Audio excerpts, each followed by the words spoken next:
sur votre écran va dessiner l'avenir politique de la France pour les 5 ans à venir. Voilà, dans 15 secondes, ce visage va s'afficher sur votre écran.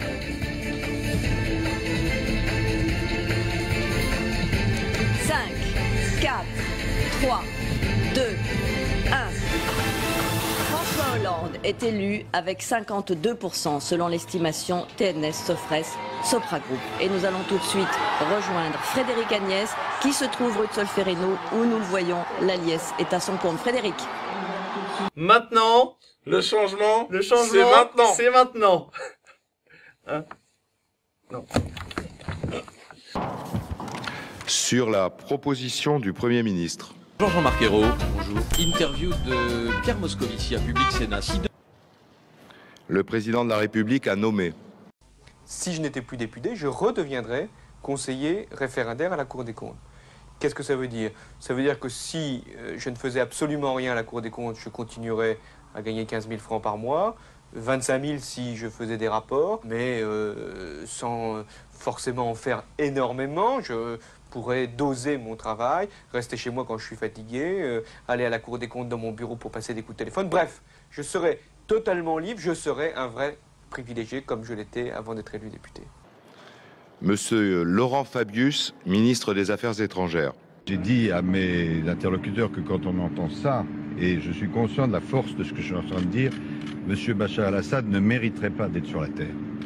Parce que c'est une opération de destruction d'un peuple qui est en train d'accomplir. Monsieur Vincent Peillon, ministre de l'Éducation nationale.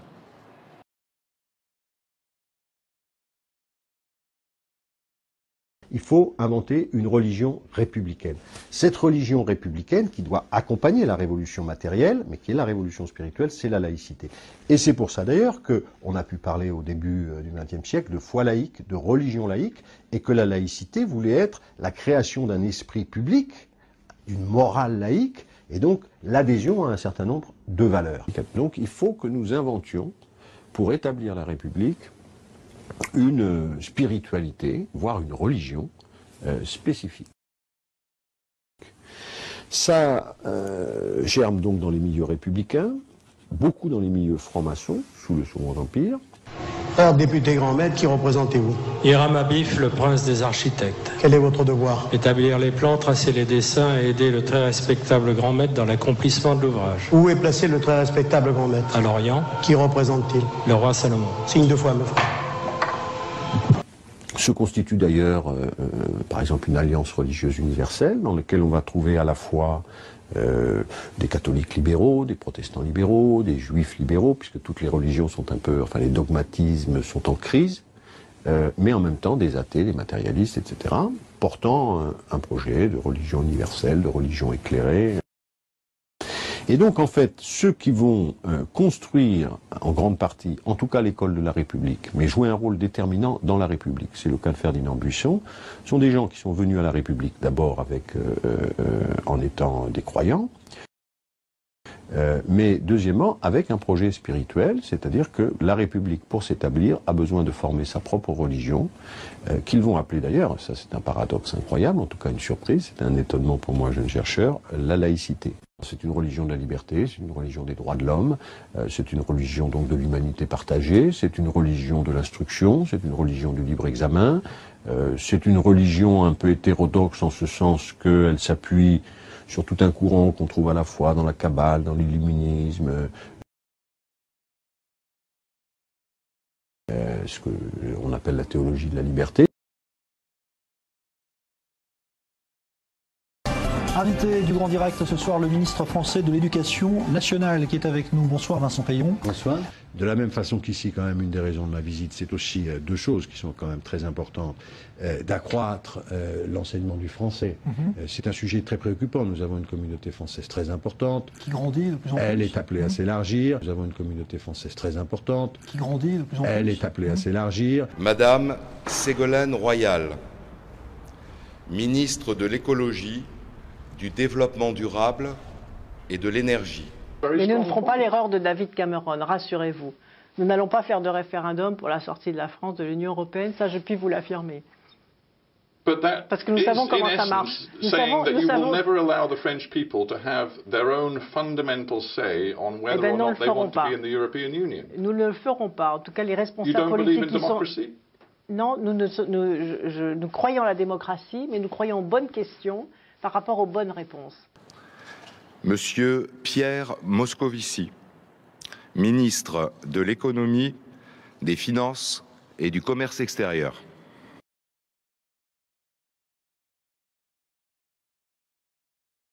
Écoutez, nous sommes dans une manifestation ici qui est organisée par le Cercle Léon Blum.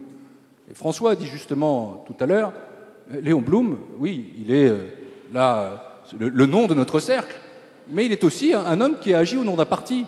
Si moi j'ai adhéré au Parti socialiste, moi qui suis juif aussi, français, socialiste, c'est en pensant à Léon Blum aussi, celui du Front populaire, mais aussi celui des souvenirs sur l'affaire Dreyfus.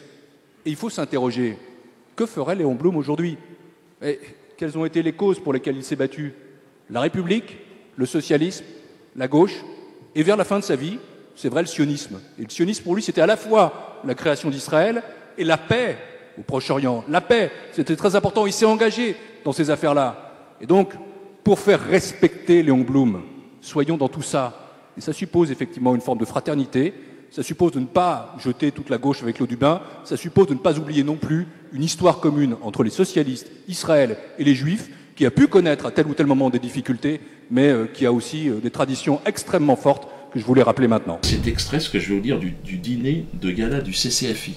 C'est une mafia. Et ouvrez bien vos oreilles, écoutez bien ce qu'il va dire. Et là, on est en 2013, en avril 2013. Grâce aux entreprises françaises, je l'espère, Moïse sera vengé.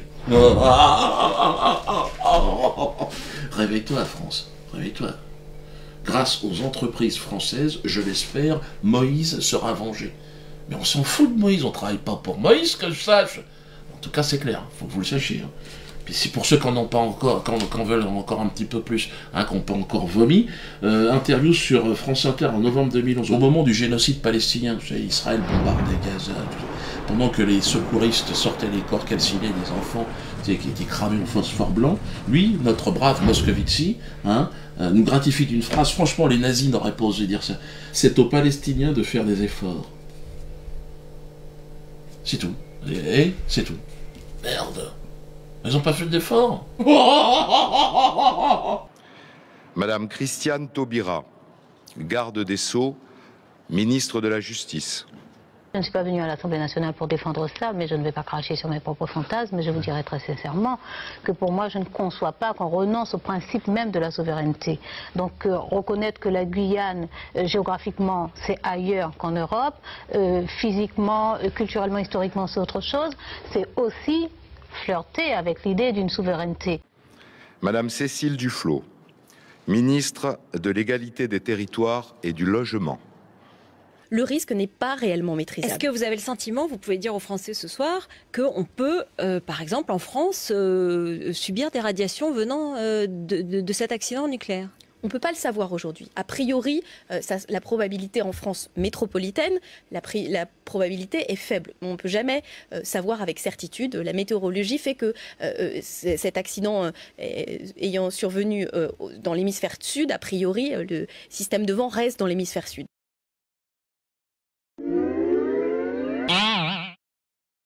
Je voudrais juste inviter, peut-être sans être agrégé de géographie, Cécile Duflot à regarder un globe terrestre, mais sauf erreur de ma part, il me semble que le Japon est dans l'hémisphère nord. Cet accident ayant survenu dans l'hémisphère sud, on ne cherche pas à faire peur. Merci Cécile Duflot.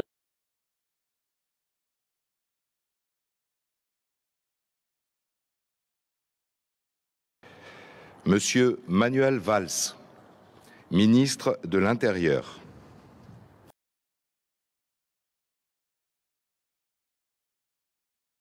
Par ma femme, je suis lié de manière éternelle à la communauté juive et à Israël, quand même. Comment ça va? Ça va bien? Ouais. Une belle image. Une belle image de la ville d'Evry. Vous voyez quelques blancs? Non, quelques blancs, quelques white, quelques blancs de côte. Quand même. Monsieur Arnaud Montebourg, ministre du redressement productif. qui a toujours pensé, il y en a un qui a jamais pris, fait. c'est Hollande. Ah ben oui, attends. Ah mais and the winner is François Hollande, ouais. Le roi de la tactique. Non, mais il a toujours pensé, il l'a jamais fait. Hollande, le principal défaut du Parti social. Monsieur Michel Sapin, ministre du Travail, de l'Emploi et du Dialogue social. Bonsoir, Monsieur Sapin.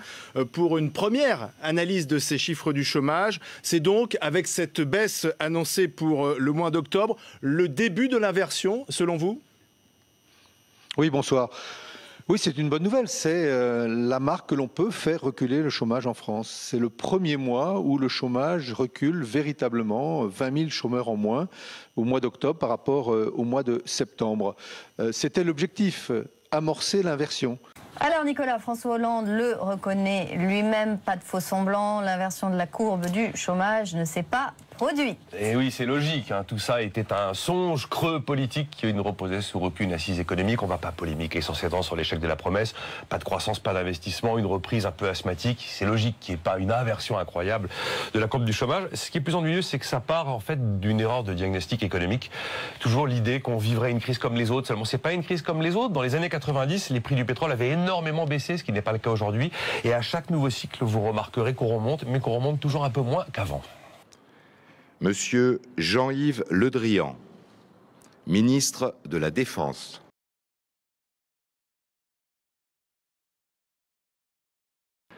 Madame Aurélie Filippetti, ministre de la Culture et de la Communication. Sur les 20 plus gros films de l'année, aucun n'atteint le seuil de rentabilité. L'écume des jours, Japlou, Boule et Bill, En solitaire, Mobius, pas un de ces films au budget supérieur à 10 millions d'euros ne rentre dans ses frais. Pire, des films comme Turf, Au bonheur des ogres, Gibraltar ou La marque des anges ont été de véritables échecs. Ils ont rapporté moins de 10% des sommes investies.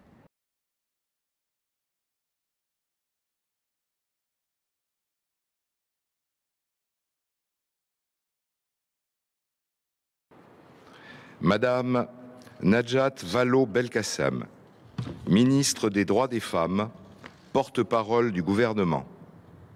Maintenant prendre un tweet qui nous vient du compte Twitter Droite décomplexée et qui se demande, au lieu de mettre en place la théorie du genre, ne devrions-nous pas renforcer le français et les mathématiques?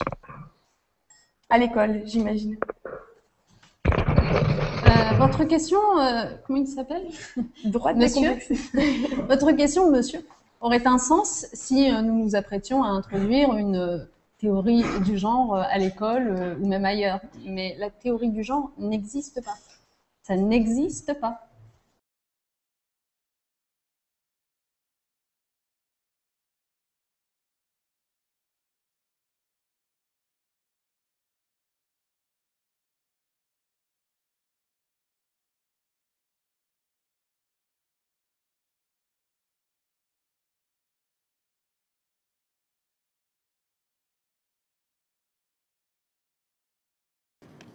Monsieur Jérôme Cahuzac, ministre délégué auprès du ministre de l'Économie, des Finances et du Commerce extérieur, chargé du budget.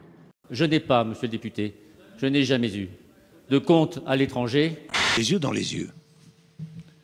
Est-ce que vous avez eu un compte en Suisse ou pas?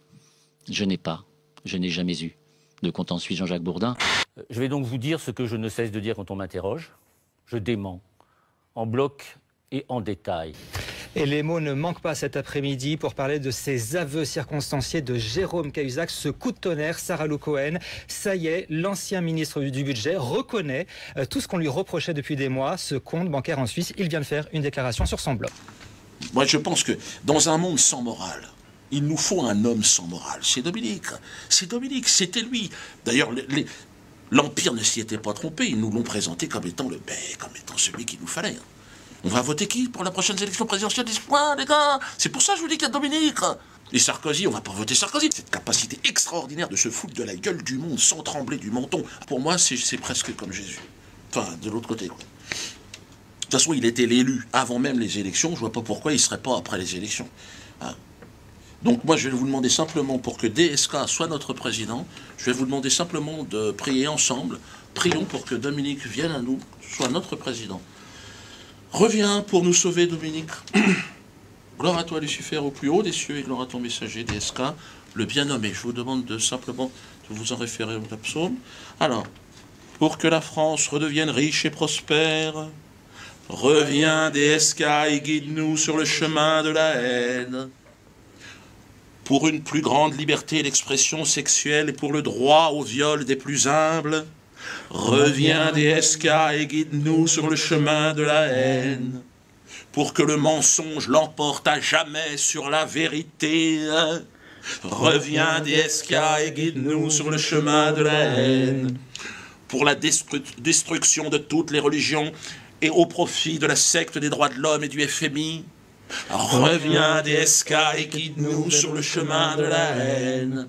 Et enfin, pour qu'Israël soit à jamais le centre de l'univers, reviens, DSK, et guide-nous sur le chemin de la haine. Amen.